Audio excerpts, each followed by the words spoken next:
invité dans cette collection Lever de rideau, une émission réalisée à l'Opéra de Clermont-Ferrand en partenariat avec Clermont Auvergne Métropole. Jean-Pierre Bronas, merci d'être notre invité. J'aurais pu dire d'être enfin mon invité parce que ça fait des années qu'on se connaît. Ça fait des années que j'espérais aussi vivre ce moment professionnel avec vous. J'en suis ravi. Avant de parler politique, avant de parler de l'homme que vous êtes, de votre métier, chirurgien dentiste, et de vos mandats, conseiller métropolitain, conseiller municipal, conseiller régional d'Auvergne, je voudrais peut-être aussi revenir sur quelque chose que vous m'avez confié en arrivant là dans les vestiaires, dans les coulisses, quand vous avez enlevé votre imperméable. Ben voilà, vous avez eu un peu d'émotion par rapport au lieu. Ça vous procure quoi d'être ici, seul, alors que vous connaissez ce lieu? C'est impressionnant d'abord d'être sur la scène et puis d'être dans un lieu sombre où nous sommes tous les deux. On a l'impression d'entrer dans une église, quoi. On a envie de parler à voix basse presque. Et c'est assez impressionnant. Je crois que c'est important ce théâtre à l'italienne là, qui est pas assez connu des Clermontois. Moi, je souhaiterais que, en fait, on mette en place un certain nombre de spectacles gratuits, comme on le fait un petit peu avec le FRAC. Mais au-delà de la gratuité, est-ce que c'est pas peut-être la problématique de la programmation? On est de la même génération tous les deux, on a connu les galas Carcenti et ces fameuses pièces de théâtre de boulevard qui sont venues à Clermont-Ferrand lorsque nous étions plus jeunes, bien sûr. Aujourd'hui, c'est fini tout ça. Oui, bien sûr, il y a une question de programmation, mais il y a beaucoup de gens qui se disent c'est pas pour moi. C'est une culture un peu élitiste qui est donnée, c'est cher, et je crois que la culture c'est essentiel à la vie, ça équilibre. Et moi, on peut pas mettre une gratuité totale pour tout. Mais je prends l'exemple du FRAC, une œuvre, on peut pas la comprendre tout de suite. C'est la raison pour laquelle certaines œuvres, on peut même pas les comprendre le lendemain. Voilà. Mais l'idée, c'est de permettre aux gens de revenir autant de fois qu'ils veulent, de façon à bien examiner, et vous pensez qu'un théâtre à l'italienne permettrait ce rapport à la pièce de théâtre, et je pense que sur certaines pièces de théâtre, mettre en place des gratuités, ça permettrait aux gens de s'intéresser, de voir ce que c'est, de démystifier un petit peu, parce que la culture, c'est essentiel. C'est essentiel, ça permet d'abord d'être plus heureux, de s'épanouir, d'être plus équilibré, et puis ça donne des éléments, je pense, des outils pour mieux comprendre le monde. Vous vous êtes présenté à l'élection municipale de Clermont-Ferrand à 2 reprises, la première étant la date de 2014. Qu'est-ce qui a fait qu'à ce moment-là de votre vie d'homme, vie de citoyen, vous vous êtes dit, je suis en mesure d'apporter quelque chose à Clermont-Ferrand? Parce que ce soit une élection cantonale, que ce soit une élection municipale, une élection présidentielle, j'ose le parallèle, il y a une petite part d'égocentrisme. On se dit, je suis capable, moi, d'apporter quelque chose. Il y a une part d'égocentrisme et il y a une part de doute aussi, toujours. C'était l'aboutissement d'une certaine maturation. J'avais beaucoup travaillé. En fait, je me suis investi en politique. Je n'étais pas du tout destiné pour la politique. Dans ma famille, on ne faisait pas de politique, même si j'ai un oncle qui était préfet, qui était un grand serviteur de l'État. Mais c'est pas tout à fait la même chose. C'est pas la même chose. En fait, je me suis intéressé à la politique par le syndicalisme dentaire. Il existait à l'époque un syndicat qui s'appelait l'Union des jeunes chirurgiens dentistes. Je me suis investi dans ce syndicat et puis j'ai connu d'autres syndicats, les syndicats de médecins, d'avocats, etc. Donc après, je me suis investi dans l'UNAPL, l'Union nationale des professions libérales. J'étais vice-président national. Et puis on est amené à connaître les décideurs politiques, parce qu'en fait, nous, ce qu'on fait en tant que syndicaliste, on demande aux élus de pondre des lois qui nous permettent de développer nos structures. Mais c'est la défense des intérêts particuliers. Alors c'est la défense des intérêts particuliers. Je suis passé de l'autre côté, voilà. C'est-à-dire la défense de l'intérêt général. C'est ça qui vous a animé? C'est la défense de l'intérêt général et puis c'est l'envie d'être acteur des choses, de comprendre, d'être derrière un petit peu les prises de décision. J'ai rencontré Michel Fongé en 98-99 et en 2001 je partais avec lui donc pour mon premier mandat municipal en tant que conseiller. Alors vous parlez des binômes, je ne serais peut-être pas allé sur ce terrain mais vous l'abordez vous-même. Premier binôme, Brenas-Fangé. Deuxième tentative d'élection, enfin de réussite, un duo un peu surprenant, Brenas-Fédy et monsieur Éric Fédy, et vous décidez ça un petit peu à la dernière seconde, et ça surprend l'électorat, et vous perdez presque votre électorat au deuxième tour. Alors, on s'est dit avec Éric Fédy, on ne pense pas exactement de la même façon, on n'a pas exactement la même sensibilité, mais on est dans une ville qui est gouvernée par la même sensibilité depuis 75 ans. Qu'est-ce qu'on fait? On regarde passer le train ou on tente quelque chose? Alors effectivement, on a tenté quelque chose, d'autant plus que la liste en face de nous de Olivier Bianchi s'était alliée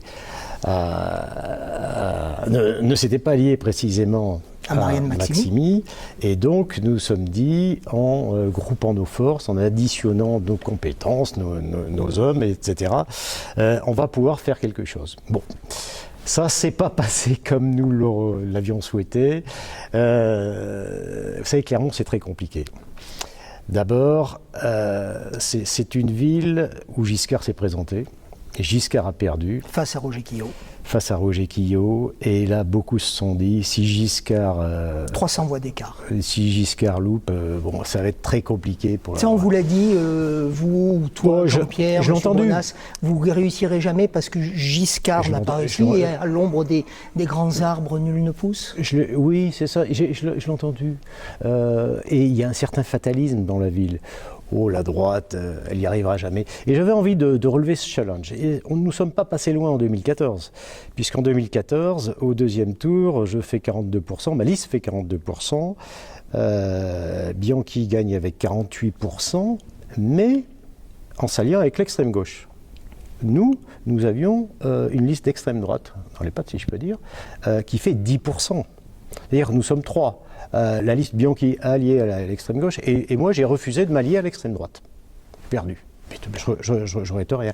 Après 2020, c'est plus compliqué parce que Olivier Bianchi venait en 2014 de monter au créneau, alors qu'en 2020, il avait un mandat derrière lui, il avait eu le temps de s'installer, de mettre en place un certain nombre de dispositifs de financement, D'ailleurs, tous les observateurs l'ont dit, il a été élu sous sa propre figure, oui, au sens premier du terme, oui, et au second sens. Oui.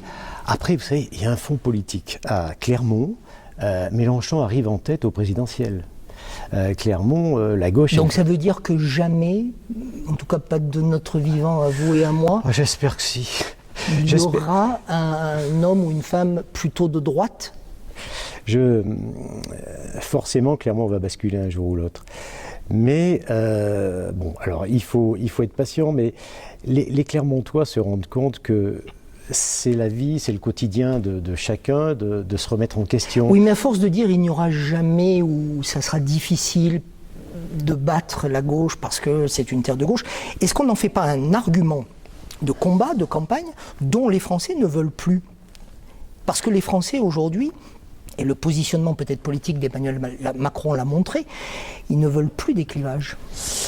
Oui, mais alors, moi je ne crois pas à la pérennité du macronisme. Je pense qu'à la fin de ce mandat, le macronisme va avoir beaucoup de mal à se maintenir. Et je souhaite d'ailleurs le retour du débat gauche-droite, parce que c'est plus sain.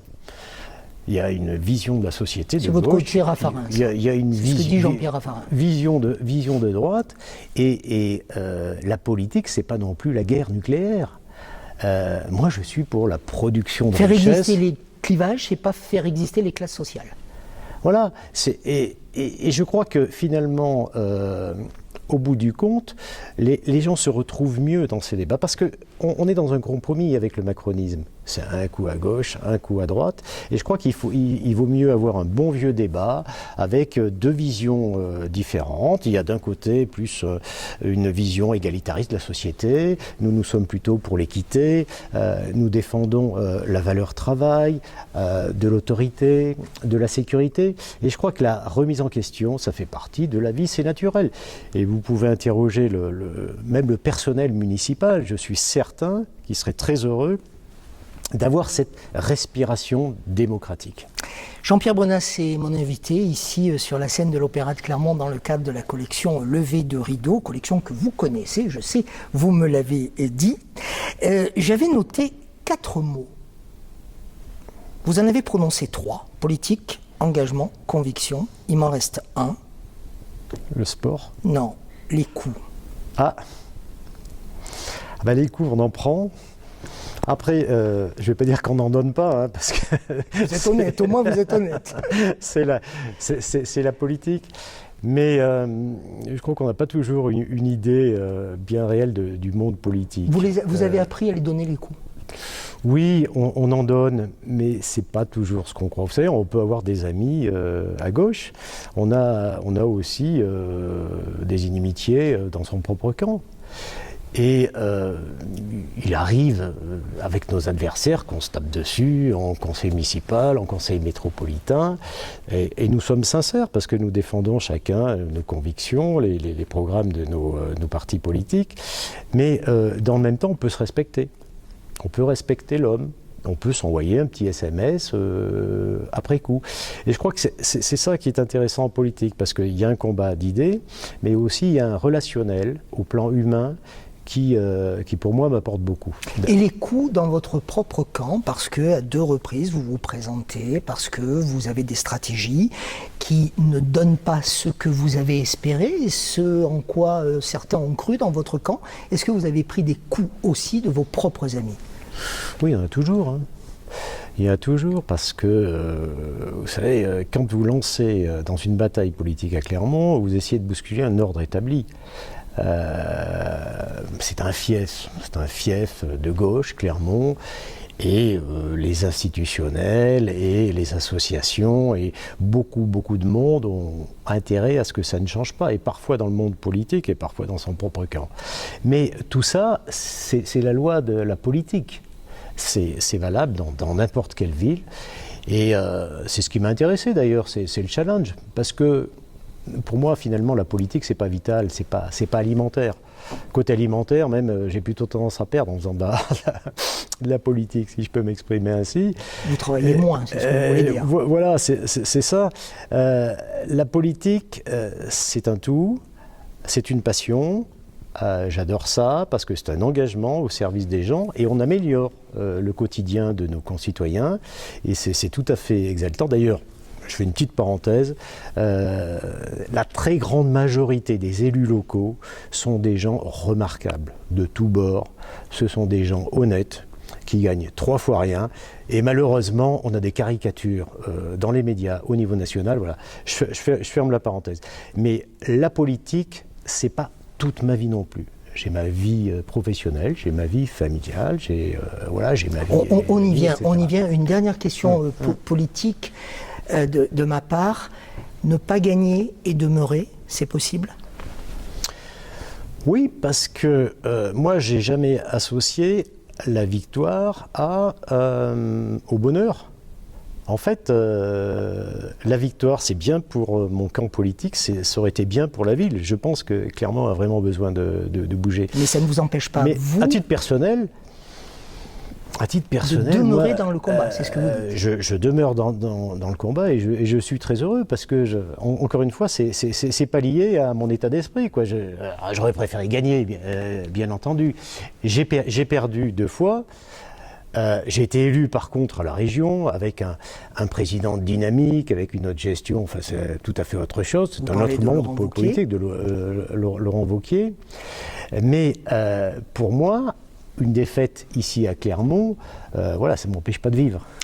Vous parlez de bonheur, le vôtre, et c'est une dimension que je voulais aborder dans notre entretien, parce que je vous observe en tant qu'observateur de la classe politique depuis pas mal de temps maintenant.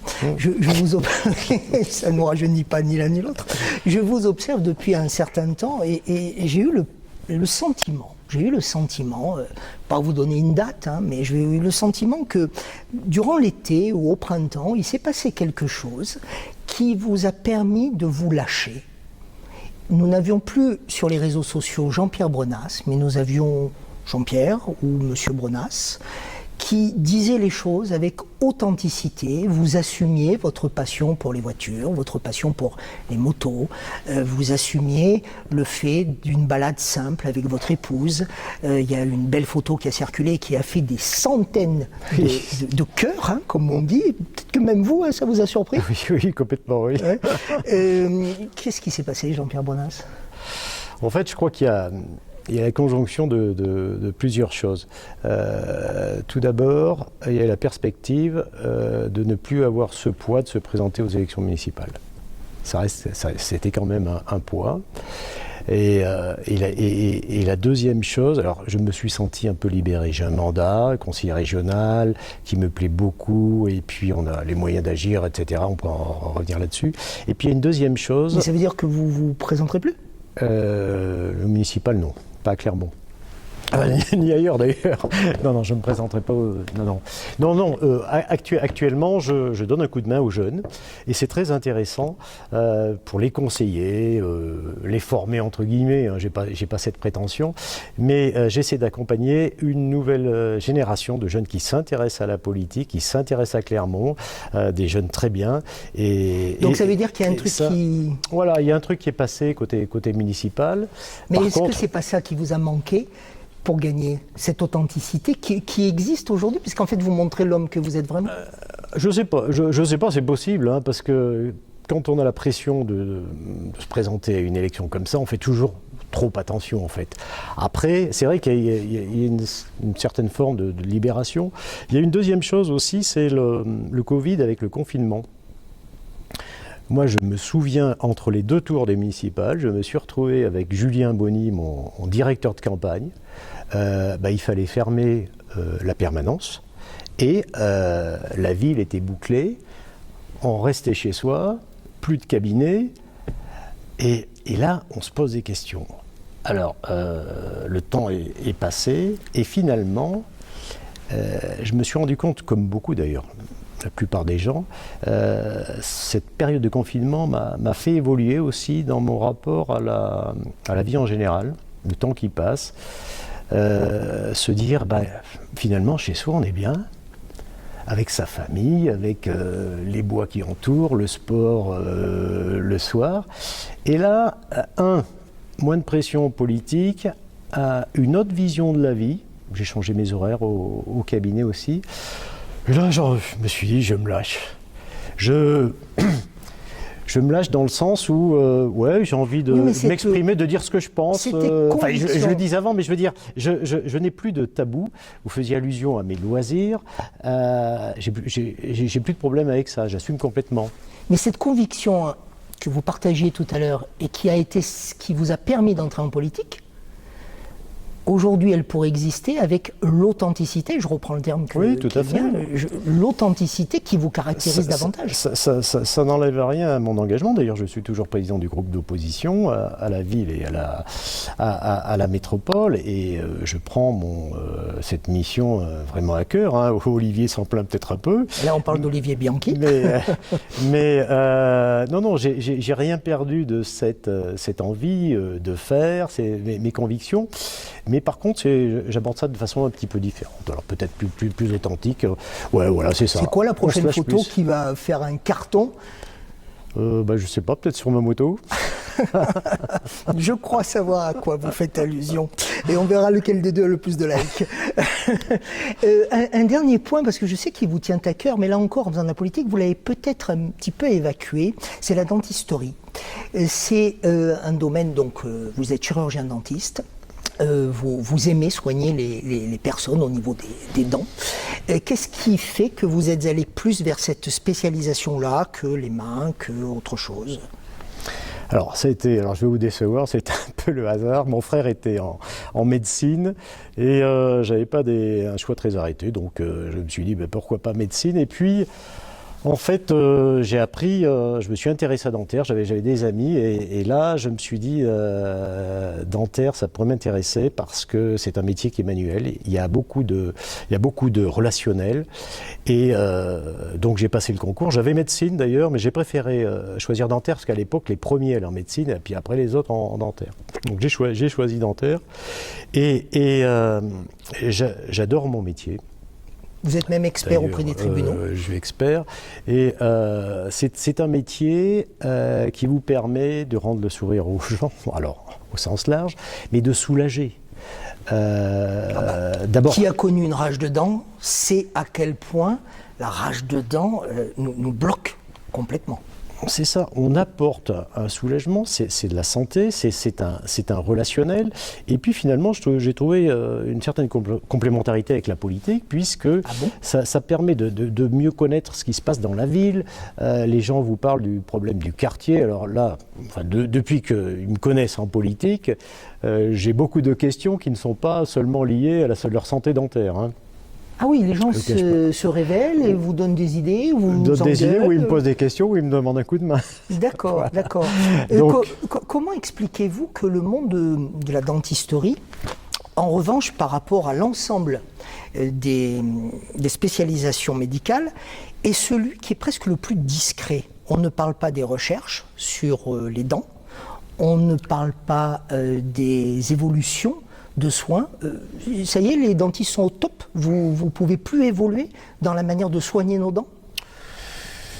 Alors, il y a une discrétion qui est liée à notre code de déontologie au départ, puisqu'on n'a pas le droit de s'exprimer publiquement en tant que dentiste. Moi, vous ne me verrez pas apparaître en photo sur Facebook, parce que c'est lié à cette éthique que nous défendons, pas de publicité, de façon à ce que les gens puissent choisir librement leur praticien, ne pas être sous influence de publicité tapageuse, etc.